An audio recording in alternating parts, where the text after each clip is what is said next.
भारतात असा एखादा माणूस शोधूनही सापडणार नाही ज्याने आयुष्यात कधी चहा प्याला नाही। अनेकांच्या दिवसाची सुरुवात चहाने होते। काही लोक सकाळी उठल्या उठल्या चहा घेतात, काहींना काम करताना चहा लागतो, तर काही लोक दिवसातून 4-5 वेळा चहा पितात। पण तुम्ही कधी विचार केला आहे का की रोज चहा पिल्याने शरीरात नेमके काय बदल होतात? चहा शरीरासाठी फायदेशीर आहे की नुकसानकारक? कोणाला चहा कमी प्यायला हवा आणि दिवसातून किती चहा योग्य आहे? आज आपण या सर्व प्रश्नांची सविस्तर आणि वैज्ञानिक माहिती जाणून घेणार आहोत। त्यामुळे हा व्हिडिओ शेवटपर्यंत नक्की पहा। चहा म्हणजे काय? चहा हा फक्त एक गरम पेय नाही।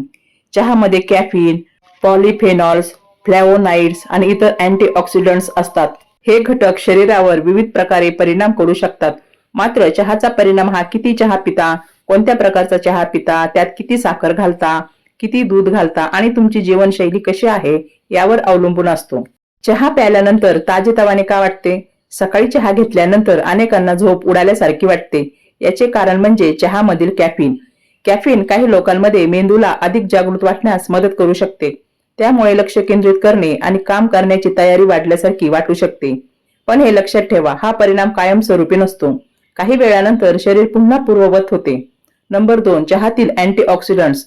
चहामध्ये नैसर्गिक अँटीऑक्सिडंट्स असतात। हे शरीरातील पेशीवर होणारा ऑक्सिडेटिव्ह ताण कमी करण्यास मदत करू शकतात। विशेषतः साखर न घातलेला ब्लॅक टी किंवा ग्रीन टी मध्ये हे घटक अधिक प्रमाणात असतात। मात्र याचा अर्थ असा नाही की फक्त चहा पिल्याने सर्व आजार टाळता येतात। 3, जास्त साखर घातलेला चहा। भारतातील बहुतेक लोक साखर घालून चहा पितात। दिवसातून 3-4 वेळा चहा घेताना प्रत्येक कपात 2 चमचे साखर घातली तर दिवसातील साखरेचे प्रमाण खूप वाढू शकते। अतिरिक्त साखर दीर्घकाळात वजन वाढणे, दातांचे नुकसान आणि काही लोकांमध्ये रक्तातील साखरेच्या नियंत्रणावर परिणाम करण्यास हातभार लावू शकते। 4, रिकाम्या पोटी चहा पिणे। अनेक लोक उठल्याबरोबर चहा पितात। काहींना यामुळे त्रास होत नाही, पण काही लोकांना ऍसिडिटी, पोटात जळजळ, मळमळ किंवा पोट फुगल्यासारखे वाटू शकते। जर तुम्हाला असा त्रास होत असेल तर रिकाम्या पोटी चहा घेणे टाळण्याबद्दल डॉक्टरांचा सल्ला घेऊ शकता। 5, झोपेवर परिणाम। जर तुम्ही रात्री उशिरा चहा पिता तर त्यातील कॅफीन काही लोकांची झोप उशिरा येण्यास किंवा झोपेची गुणवत्ता कमी होण्यास कारणीभूत ठरू शकते। सतत अपुरी झोप राहिल्यास पुढे थकवा, चिडचिड आणि लक्ष केंद्रित करण्यात अडचण येऊ शकते। 6, ऍसिडिटी वाढू शकते। ज्यांना आधीपासूनच ऍसिडिटी किंवा छातीत जळजळ होण्याचा त्रास आहे त्यांच्यामध्ये जास्त प्रमाणात चहा घेतल्यास काही वेळा त्रास वाढू शकतो। 7, आयर्नच्या शोषण्यावर परिणाम। काही संशोधनानुसार जेवणाबरोबर किंवा लगेच नंतर चहा घेतल्यास वनस्पतीजन्य अन्नातील लोहाचे शोषण काही प्रमाणात कमी होऊ शकते। म्हणून ज्यांना आयर्नची कमतरता आहे त्यांनी डॉक्टर किंवा आहार तज्ञाच्या सल्ल्यानुसार चहा घेण्याची वेळ ठरवावी। 8, हृदयाचे ठोके वाढल्यासारखे वाटू शकते। कॅफीनला संवेदनशील असलेल्या काही लोकांना जास्त चहा घेतल्यावर धडधड वाढल्यासारखे, अस्वस्थ किंवा बेचैन वाटू शकते। 9, चहाची सवय लागू शकते का? काही लोकांना रोज चहा न मिळाल्यास डोकेदुखी, सुस्ती किंवा चिडचिड जाणवू शकते। हे कॅफीनशी संबंधित असू शकते। 10, कोणासाठी चहा योग्य ठरू शकतो? मर्यादित प्रमाणात घेतलेला कमी साखरेचा चहा अनेक निरोगी प्रौढ लोक त्यांच्या दैनंदिन आहाराचा भाग म्हणून घेतात। 11, कोणी काळजी घ्यावी? झोपेचे त्रास असलेले, ऍसिडिटीचा त्रास असलेले, कॅफीनला संवेदनशील असलेले, आयर्नची कमतरता असलेले काही लोक। गर्भवती महिलांनी कॅफीनच्या प्रमाणाबाबत डॉक्टरांचा सल्ला घ्यावा। 12, चहा पिण्याची योग्य पद्धत।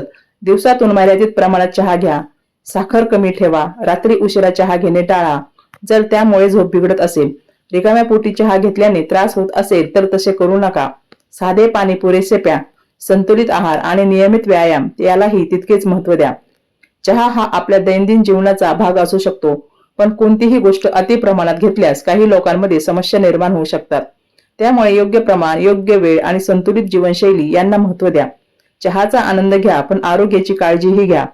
आता मला कमेंटमध्ये नक्की सांगा, तुम्ही दिवसातून किती कप चहा पिता? 1, 2, 3 की त्यापेक्षा जास्त? तसेच तुम्हाला चहा न मिळाला तर डोकेदुखी किंवा अस्वस्थता जाणवते का? तुमचा अनुभव कमेंटमध्ये लिहा। हा व्हिडिओ उपयुक्त वाटला असेल तर लाईक करा, आपल्या मित्रपरिवारासोबत शेअर करा आणि अशाच विश्वासार्ह आरोग्यविषयक माहितीसाठी विद्यास हेल्थ अँड टिप्स चॅनलला सबस्क्राईब करायला विसरू नका। पुढच्या व्हिडिओमध्ये पुन्हा भेटूया। धन्यवाद।